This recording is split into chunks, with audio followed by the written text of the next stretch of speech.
The Great Lakes look peaceful from shore, blue water stretching to the horizon like an inland ocean. Families gather on beaches, boats drift lazily in summer sun, and the waves lap gently against the sand.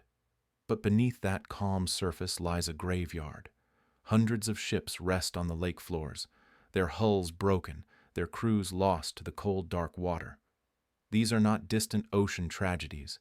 These disasters happened in America's heartland, in waters that families could see from their windows.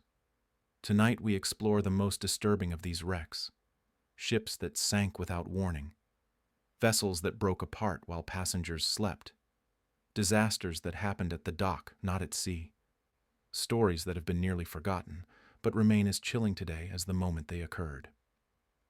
SS Lady Elgin. The lake becomes a grave. September 8th, 1860. The air along Lake Michigan carried a hint of autumn coolness, but the day had been warm and pleasant. In Milwaukee, hundreds gathered at the dock, dressed in their finest clothes, excited for an evening excursion. The ship waiting for them was the Lady Elgin, one of the most elegant steamers on the Great Lakes. 393 feet long, with a walking beam engine and luxurious appointments, she was considered the pride of the lakes. These passengers were not wealthy tourists. They were working people, members of Milwaukee's Union Guard militia unit, along with their families and friends. They had spent the day at a political rally in Chicago, supporting Democratic Senator Stephen Douglas. Now they were heading home, tired but happy, looking forward to the overnight journey back to Milwaukee. The Lady Elgin departed Chicago at 11:30 that night. Captain Jack Wilson stood at the helm, a man with years of experience navigating these waters. The night was dark, but the lake seemed calm enough. Passengers settled into their cabins or gathered in the saloon, where a band played music and couples danced. Children were tucked into berths. Men smoked cigars and discussed the day's political speeches. The atmosphere was festive, relaxed. No one noticed the weather changing. No one felt the wind picking up from the northeast, pushing waves higher, turning the water choppy.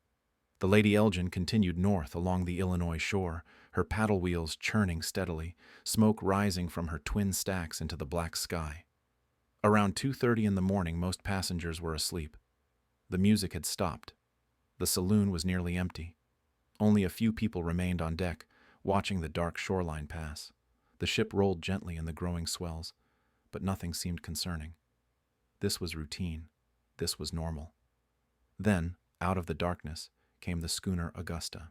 She was a lumber vessel, her hold filled with timber from Wisconsin forests, sailing south toward Chicago. The crew aboard had been fighting the wind for hours, struggling to maintain course in conditions that were rapidly worsening. Visibility was nearly zero, rain had begun to fall, and the darkness was absolute. The two ships saw each other too late, far too late. The Augusta struck the Lady Elgin on her port side, just forward of the paddle wheel. The impact was tremendous. The schooner's bow, reinforced with heavy timbers, drove deep into the steamer's wooden hull, tearing through planks and beams, opening a massive wound below the waterline. The sound of splintering wood echoed across the water. Then the Augusta pulled away, her bowsprit broken, her crew stunned but alive. Captain Wilson knew immediately that his ship was doomed. Water poured through the gash in the hull, flooding the lower decks. He ordered all hands on deck, calling for passengers to come topside to prepare the lifeboats. But in the chaos and darkness, his orders were barely heard. Below deck, passengers woke to screaming. Water was rising in the corridors, cold lake water that came in fast and merciless. People scrambled from their cabins in night clothes, confused, terrified, climbing stairs that were already tilting as the ship began to list. Families searched for each other in the darkness. Parents grabbed children. The narrow passageways became choked with bodies pushing toward the stairs. On deck, crew members struggled to launch the lifeboats. But the Lady Elgin was already settling by the bow, sinking fast. The first lifeboat that was lowered capsized immediately when too many people tried to climb into it. Others hung uselessly from their davits as the ship tilted further. There was no time. No time to organize. No time to save them all. The band members, those same musicians who had played waltzes just hours before, grabbed their instruments to use as flotation devices. They would not survive. Men tore doors from hinges, ripped apart wooden fixtures, anything that might float. Women clutched children to their chests. The ship groaned, a terrible sound of breaking metal and wood as her structural integrity failed. 15 minutes after the collision, the Lady Elgin broke apart. Her boiler exploded as cold water hit the hot metal, sending a geyser of steam and debris into the air. The hurricane deck, where many passengers had gathered, tore away from the rest of the ship and floated free, crowded with desperate people clinging to the railings. The rest of the vessel began its descent into the dark water. Those who survived the initial sinking found themselves in a nightmare. The lake was rough now, waves 6 feet high crashing over them. The water temperature was in the 50s, cold enough to kill within hours. Debris floated everywhere, pieces of the ship, luggage, furniture, bodies. People clung to whatever they could find, calling out in the darkness for loved ones, for help, for rescue that seemed impossibly far away. The hurricane deck, that floating section of the ship, became a temporary refuge for about 300 people. They huddled together on the tilting platform, waves washing over them, wind tearing at their clothes. Children cried, women prayed, men tried to keep everyone calm, tried to keep them from panicking, from letting go. Then the deck broke apart. The wooden structure could not withstand the pounding waves. It split into sections, each piece smaller than the last, dumping passengers back into the water. Now they had nothing but small fragments of wood, single boards, pieces of railing. The struggle for survival became individual, lonely, desperate. The shoreline was visible in the growing dawn light. So close. The survivors could see the bluffs of Illinois, could see trees and buildings, but the shore might as well have been 100 miles away. Between them and safety lay brutal waves, cold water, and exhaustion that pulled at every limb. Some tried to swim. Young men, strong swimmers, struck out for land. A few made it. Most did not. The distance was deceptive, the current strong, and hypothermia set in quickly. Bodies went numb. Muscles stopped responding. One by one, swimmers disappeared beneath the waves. Others held onto wreckage and let the wind and current carry them. This was the better strategy, though it required something perhaps harder than physical strength. It required the will to endure, to stay conscious, to keep holding on as the cold seeped into bones, as fingers lost feeling, as the body began to shut down. A young student from Northwestern University, Edward Spencer, was walking along the beach near Evanston when he saw the wreckage washing ashore. Bodies floated in the surf. Living people struggled in the waves just beyond the breakers. Without hesitation, Spencer plunged into the water. Again and again he swam out, grabbed a survivor, dragged them to shore. 17 times he made that swim. 17 people lived because of his courage, but the effort destroyed his health. He would never fully recover from the physical toll of that morning. All along the shore, people came to help. They waded into the surf, threw ropes, pulled survivors from the waves. But for every one they saved, 5 more drifted past, already gone or too weak to grab the ropes, or carried further down the coast by the current. The recovery of bodies continued for weeks. Every day brought new discoveries. A child washed up on a beach in Kenosha. A woman's body found tangled in debris near Racine. Families walked the shoreline, searching for their loved ones, hoping and dreading what they might find. The final death toll was estimated at 300 people. Some bodies were never recovered. The lake kept them. Even today, 160 years later, the wreck of the Lady Elgin rests in pieces on the lake bottom near Winnetka, Illinois, in 50 feet of water. Divers visit occasionally, swimming through the scattered remains, seeing the massive paddle wheel assembly, the engine parts, the personal effects that still litter the site. But the physical wreck is not the most disturbing part of this story. What haunts is how quickly it happened, how a night of celebration turned to disaster in minutes, how families were separated in the dark, never to see each other again, how passengers who went to sleep in comfortable cabins woke to find themselves drowning. how those who survived had to watch others die, unable to help, unable to do anything but cling to wreckage and hope. The captain of the Augusta, the ship that struck the Lady Elgin, claimed he tried to rescue survivors. He said the storm drove him away, that his damaged vessel could not safely remain in the area. Whether this was true or a convenient excuse, no one could say for certain. He was never charged with a crime.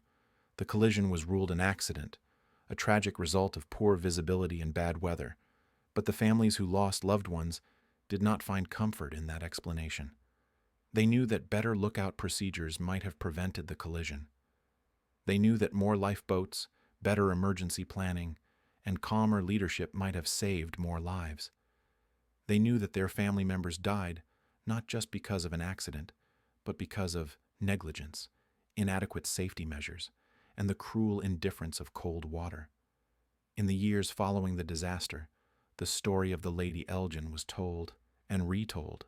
Songs were written about it, poems composed, memorial services held. For a time, it was one of the most famous maritime disasters in American history. But memory is short. New tragedies replaced old ones in the public consciousness.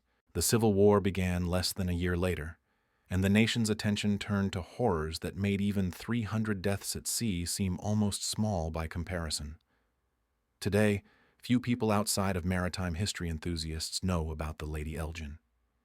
The ship that was once the pride of the Great Lakes is now just another name on the long list of vessels lost to these inland seas. But for those who study the wreck, who dive down to see the scattered remains, who read the first-hand accounts of survivors, the tragedy feels as immediate as if it happened yesterday. The lake does not care about memory. It does not mark anniversaries or mourn the dead.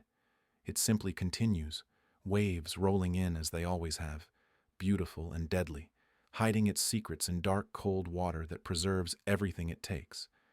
SS Eastland, Instant Catastrophe, July 24th, 1915. Chicago.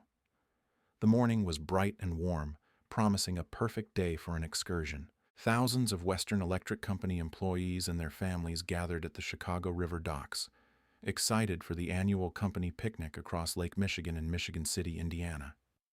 5 ships waited to transport them.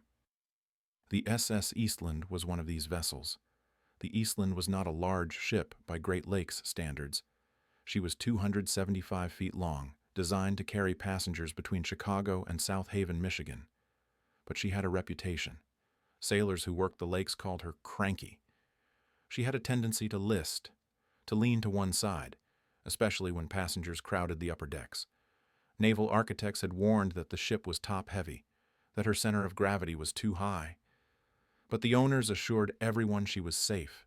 Thousands had ridden her before. She was certified. She was legal. By 7:15 that morning, passengers were boarding. Families climbed the gangplanks, dressed in their best clothes, carrying picnic baskets, herding excited children. The Eastland could legally carry 2,500 people. By 7:25, more than that number had boarded. Passengers crowded the decks, leaning on railings, waving to friends still on the dock, posing for photographs. The ship began to list to port, not dramatically at first, just a slight lean that caused a few people to notice, to adjust their footing. Crew members saw it too. The chief engineer ordered ballast tanks adjusted, trying to correct the tilt. Water was pumped from one tank to another, attempting to level the vessel, but more passengers kept boarding. The upper decks became packed. People pressed together, shoulder to shoulder, laughing and talking, unaware that their collective weight was creating a dangerous situation. The ship listed further. Now it was noticeable. Passengers began to look concerned. Some tried to move to the starboard side, thinking their weight might balance things out. At 7:28 in the morning, the Eastland rolled onto her side. There was no warning, no time to react. One moment the ship was floating upright. The next moment she was lying on her port side in 20 feet of water, still tied to the dock. The entire disaster took less than 5 minutes from the first noticeable list to complete capsizing. 5 minutes during which 22 crew members and 824 passengers were killed. Those on the upper decks were thrown into the river. Bodies flew through the air, crashed into the water, were crushed against the dock. Children were torn from their parents' arms. Women in long dresses tangled in ropes and railings. Men grabbed for anything to stop their fall and found nothing. The water filled with screaming, thrashing people, many of whom could not swim. But those in the water were the fortunate ones. Below deck, hundreds of passengers were trapped. The Eastland had an enclosed lower deck where many passengers had gathered, thinking they might find shade from the summer sun. When the ship rolled, this area became a death trap. People tumbled to the port side, landing in heaps against the wall that was now the floor. Water rushed in through doors and windows. The lights went out. In the sudden darkness, passengers screamed, struggled, climbed over each other trying to reach an exit. But the exits were now above them, overhead, and as water poured in, as the space filled with cold river water, escape became impossible.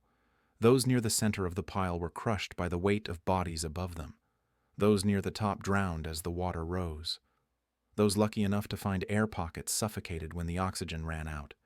On the dock, witnesses stood frozen in horror. They had been waving goodbye moments before.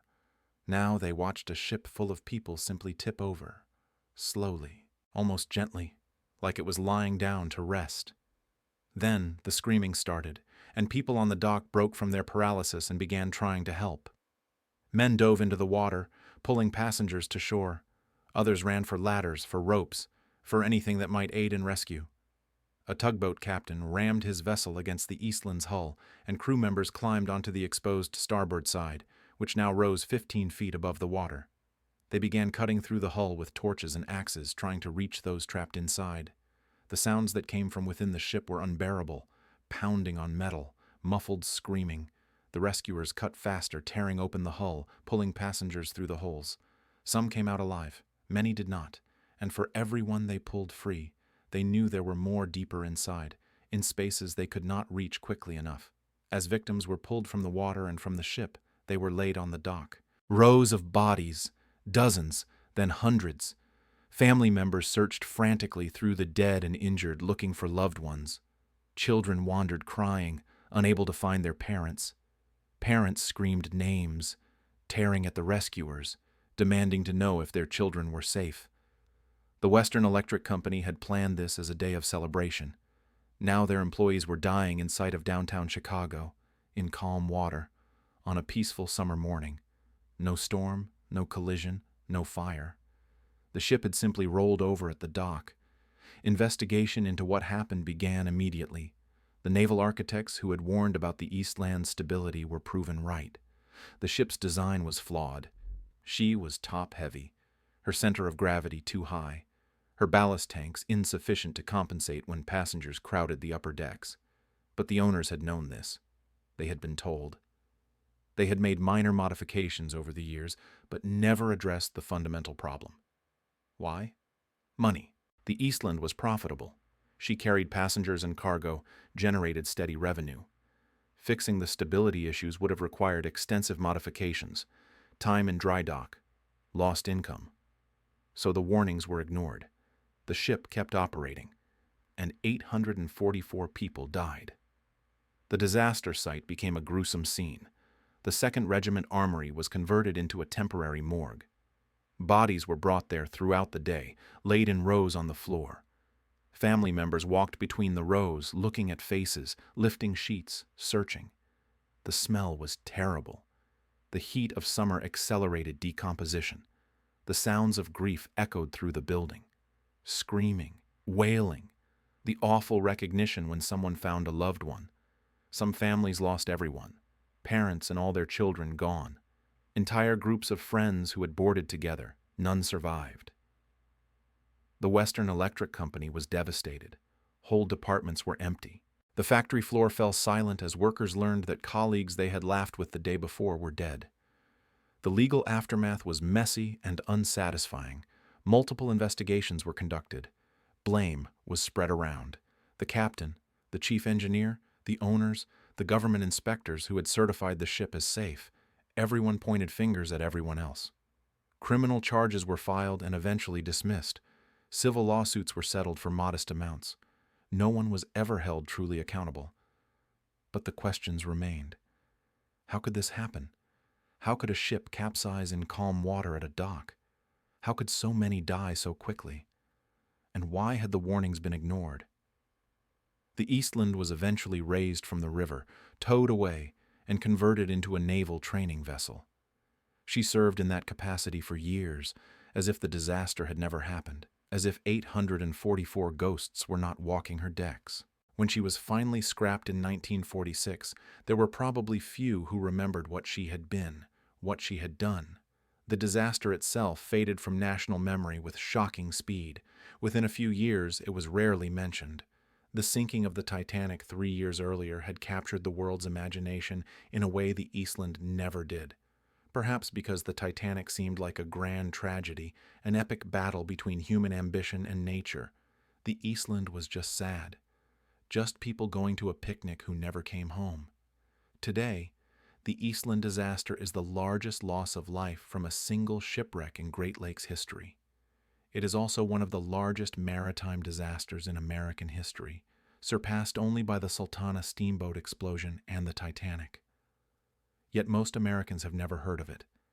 There is a small memorial in Chicago, easily missed. A plaque on a building, a few historical markers, nothing that matches the scale of the tragedy. Divers occasionally search for artifacts from the disaster, personal items that fell into the river during the capsizing. They find shoes, purses, lunch pails, small remnants of the lives that ended that morning. These items are recovered, preserved, displayed in small museums.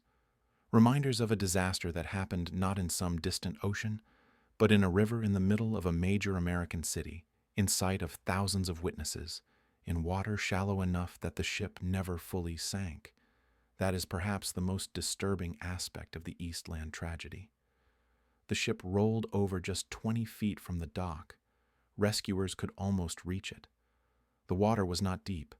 The weather was perfect. Every condition was ideal, and yet they could not save them, could not reach them in time, could not prevent what happened. The disaster was not the result of nature's fury or unforeseeable circumstances. It was preventable. It was predictable. It happened anyway. SS Carl D. Bradley. Structural failure. Horror. November 18th, 1958. The Carl D. Bradley was the largest ship on the Great Lakes at the time. 639 feet long, a massive self-unloading bulk carrier designed to haul limestone and iron ore. She had been in service since 1927, sailing back and forth across the lakes, a workhorse of the shipping industry. Her crew knew her well, trusted her. She had carried them safely for years. That November evening, the Bradley was heading south on Lake Michigan, empty after unloading cargo in Gary, Indiana. She was bound for her home port in Rogers City, Michigan. The weather was deteriorating, winds increasing from the north, waves building, but nothing the big ship had not handled before. Captain Roland Bryan, a veteran of the lakes, was not overly concerned. The forecast predicted a storm, but the Bradley was strong. She would make it home. By early evening, conditions had worsened significantly. Winds were gusting to 65 miles per hour. Waves rose to 20 feet, crashing over the bow, sending spray all the way back to the pilot house. The ship rolled heavily in the following seas. Down in the cargo hold, loose equipment slid back and forth, banging against the sides. The crew secured what they could and tried to stay warm. It was cold, the temperature dropping toward freezing. Around 5:30 in the afternoon, First Mate Elmer Fleming was in the pilot house with the captain. They were discussing the weather, watching the waves, monitoring the ship's progress. The Bradley was making slow headway, pounding through the seas, but steady. Then they heard it. A sound like thunder. A deep boom that resonated through the entire vessel. The ship shuddered. Both men froze, looking at each other, knowing that sound was not normal, that something had just gone terribly wrong. Captain Bryan ordered the lights turned on throughout the ship, trying to see what had happened. But before they could assess the situation, before anyone could react, the ship broke in half. The Bradley fractured amidships, just aft of the cargo hold. The two sections pulled apart, the bow and stern separating, connected only by twisted metal and pipes. Water poured into both sections. The ship began to sink immediately. First Mate Fleming and another crew member, deckhand Gary Strzelecki, ran from the pilot house toward the stern, trying to reach a lifeboat. Behind them, they could hear the rest of the crew, could hear Captain Brian on the radio sending a mayday, giving their position, calling for help. The radio transmission was calm, professional, even as the ship disintegrated beneath them. Fleming and Strzelecki reached a life raft and managed to cut it free just as the stern section sank. They were thrown into the water, 40-degree water, waves towering over them, wind tearing at their clothes. They surfaced near the raft and pulled themselves onto it, gasping, shaking, watching as the two halves of the Carl D. Bradley slipped beneath the surface. From above the waterline to completely gone in less than 10 minutes, a 639-foot ship, 35 crew members, vanished into Lake Michigan as if she had never been there. The only evidence was debris floating on the surface and two men clinging to a life raft in the middle of a raging storm. Fleming and Strzelecki were not alone for long. Two other crew members surfaced near the raft. Frank Mays and Dennis Meredith had somehow escaped the sinking stern section. They were pulled onto the raft. 4 men, the only survivors of 35, huddled together in a tiny rubber raft designed for emergency use but never intended for prolonged exposure to November conditions on Lake Michigan. The storm showed no mercy. Waves broke over the raft continuously, drenching the men, washing them back into the water. They had to hold on to the safety lines, pulling themselves back aboard again and again. Their clothes were soaked. The water temperature meant hypothermia would set in quickly. Already they were shaking uncontrollably, their fingers numb, their teeth chattering so hard they could barely speak. But they were alive. They had survived the sinking. Now they just had to survive until rescue arrived. Fleming knew they had gotten a mayday out. He had heard the captain on the radio. That meant help was coming. The Coast Guard would have received the message. Other ships would have heard it. Someone would come for them. They just had to hold on. Hours passed. Darkness fell completely. The storm continued, waves crashing over them, wind screaming, the cold seeping deeper into their bodies. Frank Mays was the first to succumb. He simply let go, slipped into the water, and disappeared. The other 3 tried to reach him, but the waves took him instantly. Gone. More hours passed. Dennis Meredith died on the raft, hypothermia shutting down his organs, stopping his heart. Fleming and Strzelecki held his body for a while, then realized they had to let him go or risk capsizing. They pushed him into the water, watched him float away. 2 men left now out of 35. The cold was unimaginable, beyond painful. Every part of their bodies screamed. They could not feel their hands or feet. Their movements were slow, clumsy. They knew they were dying, knew that the cold was shutting them down cell by cell. But they held on, kept talking to each other, kept moving, kept trying to stay conscious. Dawn brought no improvement. The storm had not lessened. The waves were still massive, still crashing over them. They had been in the water for 14 hours. 14 hours in 40-degree water, soaked, exposed, barely hanging on to consciousness. Fleming looked at Strzelecki and saw that the younger man was fading. His eyes were unfocused. He had stopped shivering, which meant his body had given up trying to generate warmth. Fleming shook him, yelled at him, tried to keep him awake. But Strzelecki was gone. His heart simply stopped. He slumped forward, and Fleming was alone. Alone on a raft in the middle of Lake Michigan, surrounded by debris from his ship, knowing that 34 of his crewmates were dead, knowing that he might be next, knowing that every second was borrowed time, that the cold was winning, that his body was shutting down. He held on for another hour.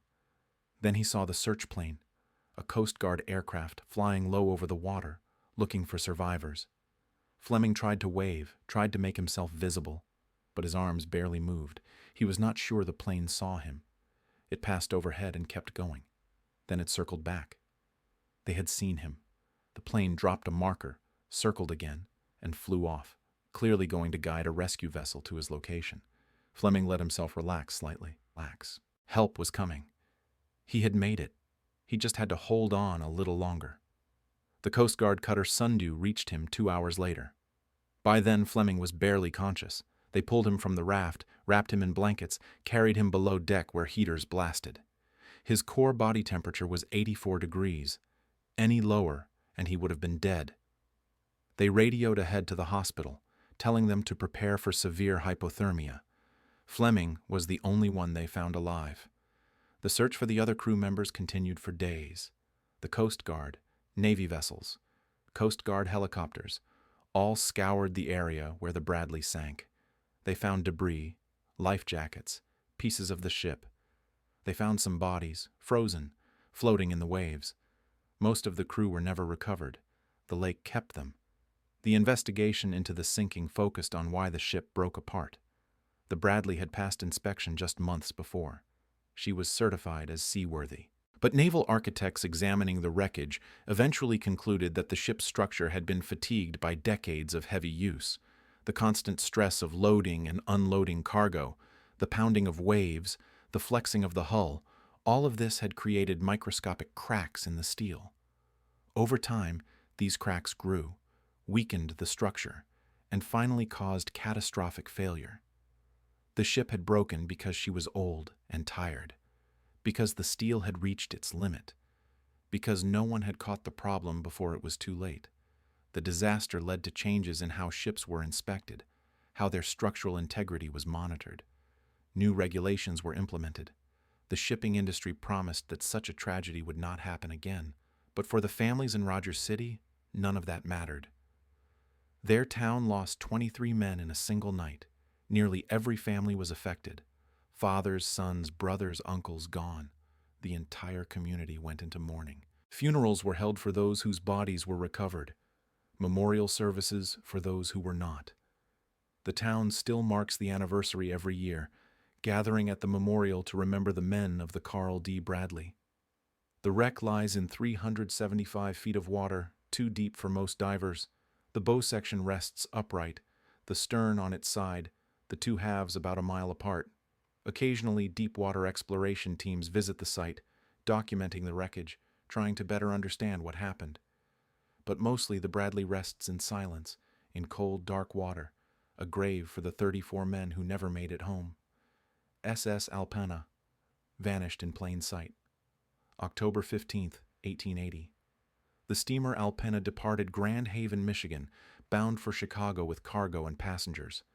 She was a wooden sidewheel steamer, not large, but sturdy and reliable. Captain Nelson Napier was at the helm, a capable sailor who knew the lakes well. The weather forecast predicted a storm, but Napier had sailed through storms before. The Alpena would be fine. By evening, the storm had arrived. Winds increased rapidly, pushing waves to 10, 15, then 20 feet. The Alpena was off the coast of Holland, Michigan, still making headway but struggling. People on shore could see the ship in the distance, her lights visible through the spray, her profile silhouetted against the gray sky. Then she was gone. Not gradually, not slowly. One moment visible, the next moment vanished. People watching from shore blinked, looked again, scanned the horizon. The Alpena was nowhere to be seen. She had simply disappeared. At first, people thought maybe she had turned, changed course, headed to port for shelter. But as hours passed and no word came, concern grew. Ships did not just vanish, not in sight of land, not in known waters with an experienced captain. The following day, debris began washing ashore. Pieces of the Alpena's deck, furniture, cargo, life jackets. But no survivors, no bodies, no lifeboats, just wreckage scattered along miles of beach. Search parties combed the shoreline for days. They found more debris, personal belongings, a child's toy, a woman's hat. Items that told stories of lives interrupted, of passengers who never reached their destination. But they found no one alive, no one to tell what happened, no answers. Estimates placed between 60 and 80 people aboard the Alpena. The exact number was never determined because passenger records went down with the ship. Families came to the shore, walked the beaches, hoping to find some trace of their loved ones. Most found nothing. The lake had taken everything. Theories about what happened ranged from plausible to wild. Some said the ship was struck by lightning. Others claimed she broke apart in the waves. A few suggested she had collided with another vessel, though no other ship reported such an incident. The most likely explanation was that she foundered in the storm, filled with water, and sank quickly, too quickly for anyone to escape. But that did not explain why no bodies were found, why no survivors washed ashore, why the disappearance was so complete, so absolute. Months later, more wreckage appeared. Pieces of the Alpena continued washing up on beaches throughout the winter and into the following spring. Each discovery renewed the grief of families who had begun to accept their loss. Each piece brought fresh questions about what those final moments must have been like. The wreck itself was never located. Despite searches, despite improving technology over the decades, despite multiple attempts by divers and historians, the main body of the Alpena has never been found. She remains lost somewhere in Lake Michigan, her exact location unknown, her secrets preserved in the deep. This is what makes the Alpena one of the most disturbing wrecks on the Great Lakes. Not just that she sank, but that she vanished so completely. That people watching from shore saw a ship one moment and nothing the next. That 80 people could disappear without a trace, leaving behind only fragments, only questions, only the terrible knowledge that sometimes the lake takes and never gives back. SS Pewabic, night collision. August 9th, 1865. The Great Lakes were crowded with shipping traffic. The Civil War was just ending, industry was booming, and steamers crisscrossed the waters carrying passengers and freight. Two of these steamers were the Pewabic and the Meteor, sister ships nearly identical, racing each other from Sault Ste. Marie to Detroit. Racing was common. Captains competed for prestige, for bragging rights, and sometimes for wagers. The Pewabic and Meteor had raced before, their crews good-naturedly competitive, each trying to prove their ship was faster. On this night, both vessels were making good time, running parallel courses, close enough to see each other in the darkness. Aboard the Pewabic, passengers were settling in for the night. Many had already gone to their cabins. The ship carried about 200 people, plus crew, along with cargo that included copper ore from Michigan mines. The ore was heavy, stored low in the hold to keep the ship stable. Just before sunset, the two ships began to converge. They were supposed to pass port to port, standard procedure, each ship keeping to the right. But in the dimming light and with both captains focused on speed, the maneuver went wrong. The Meteor struck the Pewabic on the starboard side, near the bow. The impact was not violent, not a full force collision, more of a glancing blow. At first, it did not seem serious. The two ships pulled apart. The Meteor's captain checked his vessel and found minor damage, nothing critical. He assumed the Pewabic was similarly fine. He was wrong. The Pewabic had been holed below the waterline. Water poured into the cargo hold.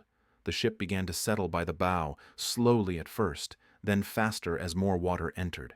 Captain George Mackay realized his ship was sinking. He ordered the crew to launch lifeboats, called for passengers to come on deck. But many passengers were below, in their cabins, unaware of what was happening. By the time they realized the danger, the ship was already going down. The Pewabic sank in less than 5 minutes.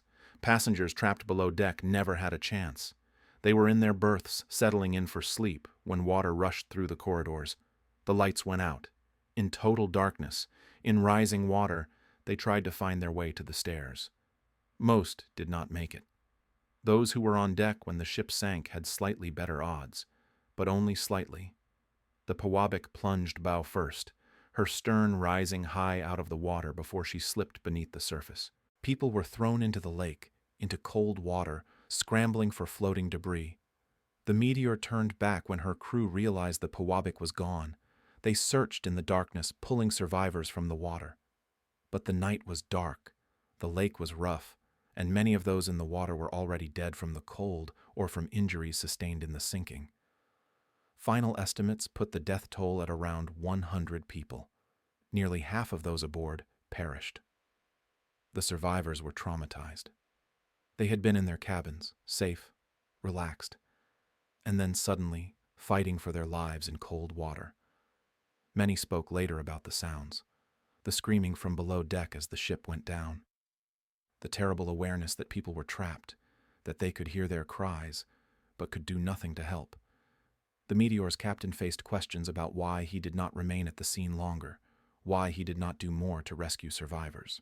He claimed the damage to his own vessel required him to reach port quickly, that he could not safely remain in the area. The explanation satisfied investigators, though families of the victims were not convinced. The wreck of the Pewabic was located in the 1870s in about 170 feet of water in Lake Huron.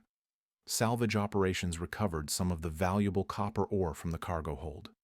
Divers working on the wreck reported that it was eerie, intact, sitting upright on the bottom, its cabin still containing personal effects, dishes, luggage, the remnants of lives interrupted. Over the years, the Pewabic has been visited by many divers. The wreck is accessible to those with the proper training and equipment. But it is also a grave. Human remains have been found inside, passengers who were never recovered after the sinking. Michigan law now protects the site, prohibiting the removal of artifacts, respecting it as the final resting place of those who died. The collision that sank the Pewabic was entirely avoidable. Two ships racing in the dark, neither willing to slow down, both captains more concerned with winning than with safety. It was reckless. It was irresponsible, and it cost 100 people their lives. SS Clifton. Silence. The SS Clifton sailed into a storm in December 1954 and was never heard from again. No distress call, no radio message, no witnesses to what happened. The ship and its entire crew simply vanished. She was a small freighter, carrying cargo across Lake Huron, routine work on a route she had sailed many times before. The weather forecast predicted snow and wind, but nothing unusual for December on the Great Lakes. The Clifton's captain decided to sail. It was a decision that would cost him and his crew their lives. When the ship failed to arrive at its destination, the Coast Guard launched a search. Aircraft flew search patterns. Vessels scoured the area where the Clifton should have been. They found nothing. No wreckage, no oil slick, no debris. The lake had swallowed the ship completely. Days turned into weeks. The search was called off. The crew were declared lost. Families held memorial services. The Clifton was added to the long list of ships lost on the Great Lakes, her fate unknown, her story unfinished. Then, decades later, divers found her. The wreck was located in deep water, too deep for casual exploration. The Clifton rested on the lake bottom, largely intact, her hull showing signs of stress fractures but no obvious cause of sinking. It appeared she had filled with water and gone down, but why remained a mystery. No survivors meant no testimony. No witnesses meant no explanation. The Clifton sank alone in darkness in a storm and took her secrets with her. The crew's final moments are unknown. Whether they had time to know what was happening, whether they tried to send a distress call that was never received, whether they fought to save their ship or were overwhelmed too quickly to react, none of this can be known. The families were left with absence, with silence, with the terrible knowledge that their loved ones were gone but not understanding why or how. This is perhaps the most disturbing aspect of Great Lakes shipwrecks. Not the dramatic disasters with hundreds of casualties, not the sudden catastrophes that happen in front of witnesses. The most disturbing are the quiet disappearances, the ships that sail away and never return, the crews who vanish without sending a word, the families who never get answers, never get closure, never know what happened in those final moments. The Great Lakes are vast. They look peaceful in summer, beautiful, inviting, but they are cold and deep and unforgiving. Ships sink in these waters regularly, even today with modern technology and weather forecasting. And sometimes even when we find the wrecks, even when we can explore them and document them, we still do not know the full story. The lake keeps some secrets. The dark water. Tonight we have explored 5 of the most disturbing shipwrecks in Great Lakes history. 5 disasters that claimed more than 1,000 lives. 5 stories of ordinary people going about their lives who found themselves suddenly fighting for survival in cold water. The Lady Elgin, struck in the darkness by a ship that appeared from nowhere, sinking in sight of shore while survivors struggled through brutal waves. The SS Eastland, capsizing at the dock in calm weather, trapping hundreds below deck in a disaster that took less than 5 minutes to unfold. The Carl D. Bradley, breaking in half during a storm, The largest ship on the lakes reduced to debris in 10 minutes, leaving only 4 survivors clinging to a raft in freezing water. The SS Alpena, vanishing in plain sight of land, seen one moment and gone the next, leaving behind only questions and scattered wreckage. The Pewabic, sunk by a collision during a race, passengers trapped below hearing the water rush in, knowing they were dying, unable to escape. And the SS Clifton, sailing into a storm and never emerging, her crew lost without a word, the silence more disturbing than any dramatic final message could have been. These are not ancient history. The Bradley sank in 1958, the Clifton in 1954.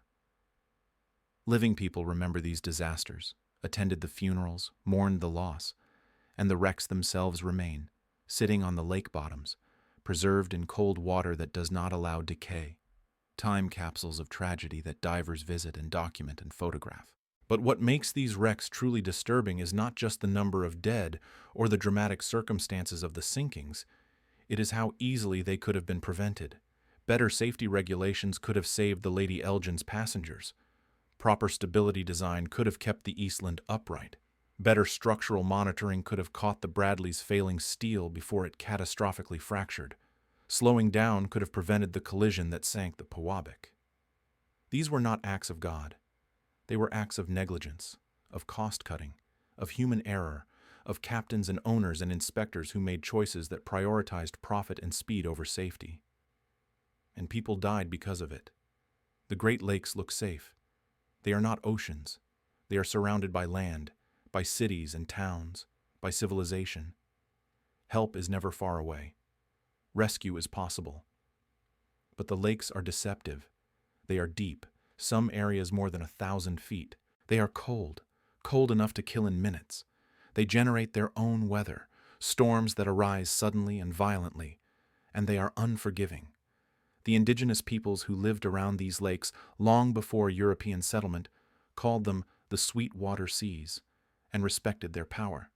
They knew that the lakes could be calm and generous, providing fish and transportation, and then turn deadly without warning. Modern sailors have learned the same lesson, sometimes at terrible cost. Today, shipping on the Great Lakes continues. Massive freighters carry iron ore, coal, grain, and cargo between ports. They are larger and more sophisticated than the ships of the past, equipped with radar, GPS, weather monitoring, and communication systems that would have seemed like magic to Captain Wilson of the Lady Elgin or Captain Bryan of the Carl D. Bradley. Safety regulations are stricter. Inspections are more thorough. Rescue capabilities are better. But ships still sink. Not as often, and usually with fewer casualties, but the lakes continue to claim vessels. In 2017, the El Faro, while not on the Great Lakes, demonstrated that even modern ships with all available technology can be lost when conditions turn bad and decisions go wrong. The lakes remember and occasionally remind us that for all our progress, we are still vulnerable. The wrecks we have discussed tonight are reminders. They are monuments to those who died, warnings to those who sail, and lessons in the price of negligence. They rest in the dark water, silent, cold, waiting for the occasional diver to visit, to bear witness, to remember. And perhaps that is what we owe them. Memory. Recognition that these disasters happened, that these people lived and died, that their stories matter. Because when we forget, when we let these tragedies fade into obscurity, we dishonor the dead and make it easier for history to repeat. The Great Lakes are beautiful. They are also dangerous. They have taken thousands of lives over the centuries. They will likely take more. And somewhere on the bottom, in water too deep and dark for light to penetrate, those wrecks wait. The Lady Elgin in pieces off Winnetka. The Eastland, raised and repurposed, her story nearly forgotten. The Carl D. Bradley in 2 sections miles apart. The Alpena, location still unknown. The Pewabic sitting upright, intact, a time capsule of 1865. The Clifton, found decades after she vanished, revealing nothing about her final moments. These are the disturbing shipwrecks of the Great Lakes. Not all of them, not even the majority, just a few among hundreds. Each with its own story, each with its own tragedy, each a reminder that the water, for all its beauty, is not our friend. If you are watching this late at night, in darkness, perhaps you can imagine what it was like. The cold, the fear, the desperate struggle for survival, the terrible knowledge that help was close but could not reach you in time, the last moments of consciousness as hypothermia pulled you down, the silence of the water closing over your head. The lakes remember, the wrecks remain, and the stories, disturbing as they are, need to be told.